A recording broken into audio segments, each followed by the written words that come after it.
আমরা আজ এসে পৌঁছেছি পূর্ব পরিচিত যেটি ৩৪ নম্বর জাতীয় সড়ক, যেটি বর্তমানে এখন ১২ নম্বর জাতীয় সড়ক হিসাবে পরিচিত। সেই জাতীয় সড়কের ওপর আমরা কিন্তু দাঁড়িয়ে আছি এবং এই জাতীয় সড়কটি একদম নতুনভাবে কিন্তু আবার হয়েছে। জাতীয় সড়কের জন্য কিন্তু মানুষের সুবিধা হচ্ছে যাতায়াতের।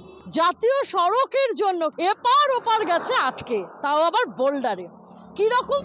সেটা হচ্ছে রানাঘাট মিউনিসিপ্যালিটির অন্তর্গত ১১ নম্বর ওয়ার্ড, যেটি পড়ছে ঠিক আমার ডান দিকে, এবং রানাঘাট মিউনিসিপ্যালিটির অন্তর্গত ১২ নম্বর ওয়ার্ড, যেটি পড়ছে আমার বাঁ দিকে।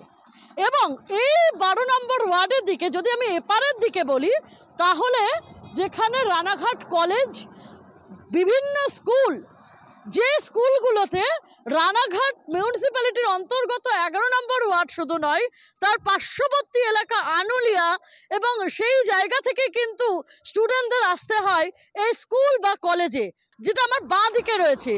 এইখানে আমি বলবো যে যেখানে বোল্ডার দিয়ে মাঝখানে কিন্তু আটকে দেওয়া হয়েছে। এখানে সমস্যাটা অনেকটা অদ্ভুত। একদিকে আছে পুরো এডুকেশন সিস্টেমটা, আরেকদিকে আছে পুরো অ্যাডমিনিস্ট্রেটিভ বিল্ডিং সেক্টরটা। ন্যাচারালি এপারের প্রায় ২৫,০০০ মানুষ পার ডে যাতায়াত করেন।